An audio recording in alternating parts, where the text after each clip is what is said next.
Hello बच्चों आज आपकी कक्षा 8 विज्ञान का पाठ 7 जिसका नाम किशोरावस्था की ओर है, उसके हम लोग जो आपकी परीक्षा में आ सकते हैं प्रश्न, उनके बारे में थोड़ी सी चर्चा करते हैं। तो ये पाठ आपका किशोरावस्था की ओर है। ठीक है, तो चलो देखते हैं इसके कुछ उपयोगी प्रश्न जो इम्पोर्टेंट क्वेश्चंस हैं। तो इसमें सबसे पहला तो जो पाठ का नाम है वही आपको पता होना चाहिए बच्चों कि किशोरावस्था किसे कहते हैं। तो किशोरावस्था जीवन काल की वह अवधि है जब शरीर में ऐसे परिवर्तन होते हैं जिसके परिणाम स्वरूप जनन परिपक्वता आती है, तो उसे ही किशोरावस्था कहते हैं। तो मेन शब्द बच्चों इसमें क्या है? जनन परिपक्वता। ठीक है, तो परिपक्वता ये शब्द आपने थोड़ा याद कर लेना है कि जनन अंग जो होते हैं वो इस वक्त परिपक्व हो जाते हैं, तो उस अवस्था को किशोरावस्था कहते हैं। ठीक है, तो इसके बाद दूसरा क्वेश्चन देखते हैं। दूसरे क्वेश्चन में किशोरावस्था कब आरंभ होती है? तो किशोरावस्था जो है बच्चों वो 11 वर्ष की आयु से शुरू होकर 18 तथा 19 वर्ष की आयु तक रहती है। यह अवधि व्यक्तियों में अलग अलग होती है। अलग अलग का मतलब क्या है कि किसी बच्चे में जैसे मान लो 11 वर्ष की बजाय 12 वर्ष में शुरू हो जाए, है ना, किसी में 13 वर्ष में भी शुरू हो सकती है। तो इस तरह से ये अवधि जो है ये वाली थोड़ा बदल जाती है पर्सन टू पर्सन, है ना। नहीं तो मेनली जो मुख्य तौर पर देखा जाता है वह यही है कि 11 वर्ष से शुरू होकर 18 या 19 वर्ष तक रहती है। ठीक है, अब आप देख रहे हैं बच्चों ये जो उम्र है 18 या 19 तक रहती है ये, तो उसके बाद अगर हम 13 से अगर शुरू करते हैं तो 13 जो वर्ड है उसमें लास्ट में टीन आता है ना, तो इसीलिए इसे टीनेज भी कहा जाता है। क्या कहते हैं? इसे टीनेज कहते हैं। और ऐसे बच्चों को जो किशोरावस्था में होते हैं वो टीनेजर्स कहलाते हैं। ठीक है, तो आप ये भी इसमें लिख सकते हैं। तो अपना अगला क्वेश्चन जो है वो इसी से संबंधित है। देखें कि टीनेजर्स या टीनेजर्स किन्हें कहा जाता है। किशोरों को टीनेजर्स भी कहा जाता है क्योंकि यह अवधि 13 से 18 या 19 वर्ष यानी 13 से 18 की आयु तक रहती है। और मेन क्या है, ये टीन जो वर्ड लगा है ये सारे के सारे ईयर्स टीन वाले इसमें कंप्लीट हो जाते हैं, है ना। 19 के बाद अगर हम देखें तो 20 वर्ड जो है उसमें कोई टीन नहीं लगा हुआ है, तो इसलिए जो टीन वाले वर्ड्स हैं सारे इसी एज में हो जाते हैं, तो इसलिए इनको टीनेजर्स कहा जाता है। ठीक है, इसके बाद अगला क्वेश्चन देखते हैं। अगला क्वेश्चन है यौवनारंभ की परिभाषा लिखें। यौवनारंभ जो होता है बच्चों वो किशोरावस्था के दौरान होता है। ठीक है, तो वही इसमें लिखा है किशोरावस्था के दौरान जब जनन क्षमता का विकास हो जाए तो इसे यौवनारंभ कहते हैं। किशोरों की जनन परिपक्वता के साथ ही यौवनारंभ समाप्त हो जाता है। मतलब जब जनन जो है अंग आपके मतलब कि जनन पूरी तरह से परिपक्व हो जाते हैं आपके, तब उस वक्त आपकी यौवनारंभ भी समाप्त हो जाता है। ठीक है, इसके बाद अगला क्वेश्चन देखते हैं। इसमें अगले क्वेश्चन में जो लिखा है यौवनारंभ में लड़के और लड़कियों की वृद्धि लंबाई में किस तरह से होती है। तो लड़के और लड़कियों की वृद्धि इस वक्त लंबाई सबसे ज़्यादा होती है बच्चों, तो वही देख रहे हैं इसमें। देखो आंसर में सबसे अधिक दिखाई देने वाला परिवर्तन लंबाई में वृद्धि होती है। शरीर जो है उसकी लंबी अस्थियां जैसे हाथ में पैर की अस्थियों की लंबाई में वृद्धि होती है और किशोर लंबे हो जाते हैं। ठीक है, ये सब बातें बच्चों आपके खुद के जो अपने अनुभव हैं, क्योंकि आप सभी भी इसी उम्र में गुजर रहे हैं, है ना, तो आप वो सब जो आप अपना खुद अनुभव ले रहे हैं वो सब इसमें लिख सकते हैं। ठीक, तो आगे देखें अगला क्वेश्चन। अंतःस्रावी ग्रंथियां क्या हैं? अंतःस्रावी ग्रंथियां जीवों के शरीर में हार्मोन बनाती हैं, तो आपने ये शब्द याद रखना है यहाँ पर, हार्मोन। ठीक है, हार्मोन बनाती हैं और रक्त प्रवाह में छोड़ती हैं। यह जीव के प्रजनन, विकास और कई अन्य कार्यों को प्रभावित करती हैं। ठीक है, इनको अंतःस्रावी ग्रंथियों को बच्चों रक्त विहीन नलिका विहीन ग्रंथियां भी कहा जाता है। नलिका विहीन क्यों कहते हैं? क्योंकि ये जो स्रावित करती हैं अपना रसायन वो डायरेक्ट किस में छोड़ती हैं? रक्त में छोड़ती हैं। इनको वहाँ तक पहुँचाने के लिए कोई नलिकाओं की आवश्यकता नहीं होती है। ठीक है, इसके बाद अगला क्वेश्चन है अंतःस्रावी ग्रंथियों के कुछ नाम बताएं।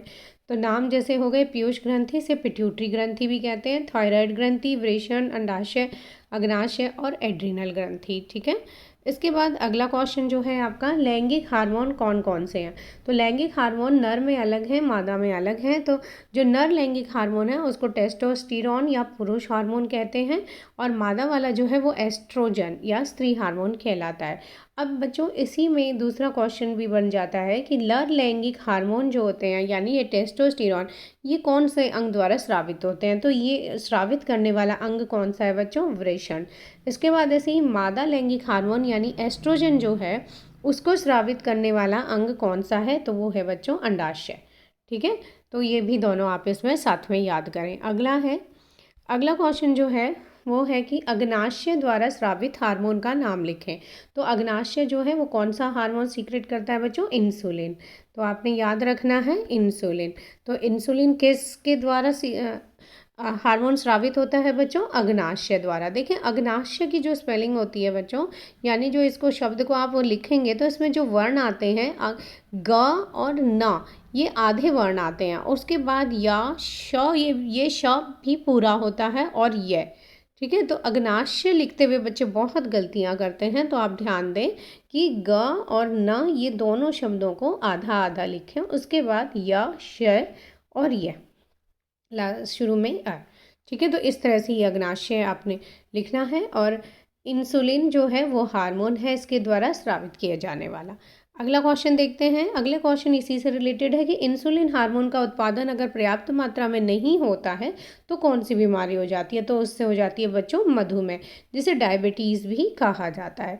तो डायबिटीज़ या फिर मधुमेह जो बीमारी है, जिसे शुगर की बीमारी भी कह देते हैं, आम भाषा में लोग कह देते हैं ना कि शुगर की बीमारी है उसे, तो वो वाले जो है मधुमेह कहलाती है बीमारी। ठीक है, तो वो किसकी कमी से होती है, इंसुलिन की कमी से। ठीक है, अगला क्वेश्चन है थायराइड ग्रंथि द्वारा स्रावित हार्मोन सही मात्रा में नहीं हो तो कौन सा रोग हो जाता है। तो देखें बच्चों इसमें जो रोग हो जाता है वो है गॉइटर। कौन सा रोग हो जाता है, गॉइटर। ठीक है, थायराइड ग्रंथि द्वारा स्रावित हार्मोन का नाम लिखें। तो वो जो हार्मोन जो ये सीक्रेट करता है मतलब कि गॉइटर, उस हार्मोन का नाम है थायरॉक्सिन। ठीक है, तो गॉइटर जो है वह तो बीमारी का नाम होता है, और जो थायराइड ग्रंथि जिसको सीक्रेट कर रही है वो हार्मोन है थायरॉक्सिन। ठीक है, इसके बाद अगला क्वेश्चन जो है बच्चों ये आपके अभ्यास का है, जिसमें आपको बताना है कि यौवनारंभ में शारीरिक परिवर्तन की सूची बनाइए। तो देखिए इसमें मैंने पाठ में जितने भी मैक्सिमम जो परिवर्तन थे वो सारे लिख लिए हैं। आप इनमें से कम 5-6 तो ज़रूर याद करें। ठीक है बच्चों, तो 5-6 ज़रूर ही आपने याद करने होते हैं। तो देखें इसमें जैसे आप इसमें अभी हम पीछे ही कह रहे थे आपको कि ये जो क्वेश्चन है, ये वाली यौवना आरंभ वाली जो उम्र है वो अभी आप सबकी है। तो आप इस दौर से गुजर रहे हैं, तो आप खुद इस अपने शब्दों में भी इसको लिख सकते हैं। जैसे देखें पहला पॉइंट जो इसमें दिया हुआ है बच्चों, वो है कि लंबाई में वृद्धि होना। ठीक है, सबसे ज़्यादा मेन चीज़ इस वक्त बच्चों की लंबाई में वृद्धि होती है, जो अलग ही दिखाई देती है। ठीक, उसके बाद है लड़कों के कंधे चौड़े हो जाते हैं। कंधे जो हैं लड़कों के वो चौड़े हो जाएंगे। इसके बाद अगला है लड़कियों में कमर के नीचे वाला भाग चौड़ा हो जाता है। कमर के नीचे वाला लड़कियों वाल का जो भाग है वह चौड़ा होता है। ठीक है, लड़कियों का। इसके बाद जो अगला है आपका वो पॉइंट दिया हुआ है इसमें, लड़कों की आवाज़ जो है वो भारी और मोटी हो जाती है। तो इस उम्र में आपने देखा होगा लड़के जो होते हैं उनको अलग से पहचाना जाता है, उनकी आवाज़ जो है वो मोटी और भारी हो जाती है। क्या हो जाती है बच्चों, आवाज़। ठीक है, तो ऐसे ये किनकी होती है, लड़कों की ज़्यादा हो जाती है। ठीक, तो इसके बाद जो अगला पॉइंट क्या लिखा है देखते हैं। स्वेद व तैल ग्रंथियाँ, स्वेद और जो तैल ग्रंथियाँ होती हैं उनका स्राव बढ़ जाता है, जिसके कारण कुछ किशोरों के चेहरे पर फुंसियाँ और मुहासे आ जाते हैं। हाँ, तो बिल्कुल कि आपने देखा होगा इन दिनों में कुछ बच्चों के चेहरे कुछ ज़्यादा ही फुंसियों वाले हो जाते हैं। क्यों हो जाते हैं, क्योंकि तैल ग्रंथियाँ जो होती हैं वो इस उम्र में बढ़ जाती हैं। ठीक है, इसके बाद अगला पॉइंट है मानसिक, बौद्धिक और संवेदनात्मक परिपक्वता आने लगती है। तो इस वक्त आपकी सारी ही शरीर की डेवलपमेंट हो रही होती है। सबसे ज़्यादा मानसिक, बौद्धिक और संवेदनात्मक परिपक्वता आ रही होती है आप में। इसके बाद है इस समय किशोरों के मस्तिष्क की सीखने की क्षमता सर्वाधिक होती है। तो मस्तिष्क की सीखने की क्षमता ज़्यादा होगी तभी तो आपकी मानसिक वृद्धि भी होगी ना। तो बिल्कुल ठीक है कि मस्तिष्क की आप जितना अच्छा सीखेंगे इस उम्र में उतना ही आप आगे जाके एक अच्छे इंसान बनेंगे। तो कोशिश कीजिए आप ज़्यादा से ज़्यादा अच्छी चीज़ें, अच्छे काम, अच्छे पढ़ाई करें, ठीक है। इसके बाद जो अगला पॉइंट है वह है युवा अवस्था में जनन तंत्र विकसित होता है। लड़कों में शुक्राणु तथा लड़कियों में अंडाणु का निर्मोचन आरंभ हो जाता है। बिल्कुल, क्योंकि जनन परिपक्वता आ रही है तो जनन परिपक्वता के कारण शुक्राणु जो है नरयुग्मक जिसे कहा जाता है, नरयुग्मक होता है ये, तो ये भी उस वक्त निर्मोचित होना शुरू हो जाता है। इसके साथ साथ जो मादा युग्मक है, मादा युग्मक कौन सा होता है बच्चों? अंडाणु, वह भी निर्मोचित होता है। तो ये सब कब हो रहा है? यौवनारंभ में। इसके बाद इसमें अगला पॉइंट गौण लैंगिक लक्षण। तो जो गौण लैंगिक लक्षण होते हैं जिसमें क्या है, दाढ़ी मूछ का आना लड़कों में और लड़कियों में स्तनों का विकास होने लगता है। तो ये भी इन दिनों मतलब यौवनारंभ में शुरू होते हैं। लड़कों के सीने पर बाल आ जाते हैं। तो लड़कों के जो सीने पे अपनी छाती पर जो है वो बाल आ जाते हैं। तो देखें क्या हो गया, दाढ़ी मूछ आ जाती हैं लड़कों के, ठीक है, और लड़कियों के स्तनों का विकास होना शुरू हो जाता है, ठीक है। और जो लड़के हैं उनके छाती पर बाल आ जाते हैं, ठीक है। तो इस तरह से ये आपका ये जो क्वेश्चन है ये पूरा होता है। इसमें आप कम से कम 5-6 पॉइंट जरूर याद कर लें, ठीक है। जो आपको इसमें ठीक लगे वो पॉइंट्स याद करें। इसके बाद हम अगला क्वेश्चन देखते हैं। अगला क्वेश्चन जो है ये आपके अभ्यास का ही है। ये भी इसमें विभिन्न अंतःस्रावी ग्रंथियां और उनके द्वारा स्रावित हार्मोन दिए हुए हैं। तो देखें, पीयूष ग्रंथि वह कौन सा हार्मोन स्रावित करती है? वृद्धि हार्मोन। थायराइड जो है वो थायरॉक्सिन। अग्नाशय के द्वारा इंसुलिन। एड्रिनल से एड्रीनेलिन। देखिए बच्चों ये सबसे आसान है याद करना। इसमें एड्रिनल लिख के आपने बस लिन कर देना है इसको लास्ट में। फिर है वृषण। वृषण क्या सीक्रेट करता है? टेस्टोस्टेरोन। अंडाशय क्या करता है? एस्ट्रोजन, ठीक है। तो इस तरह से ये आपके 5-6 ही हार्मोन्स हैं और इनके द्वारा स्रावित हार्मोन जो किन ग्रंथियों द्वारा स्रावित होते हैं वो लिखे हुए नाम, तो ये आप याद कर लें। इसके बाद अगला क्वेश्चन जो दिया हुआ है बच्चों, ये टिप्पणी लिखी है। तो एडम्स एप्पल जो आपके कंठ में होता है, कंठ जो है वहाँ आपने देखा होगा जब आप बोलते हैं तो बोलते हुए जो उभरा हुआ हिस्सा दिखता है, सबसे मेनली ये ज़्यादा दिखता है लड़कों में, ठीक है। तो लड़कों में अलग ही उभरा हुआ दिखता है जब वो बोलते हैं, तो उसी को कहा जाता है एडम्स एप्पल।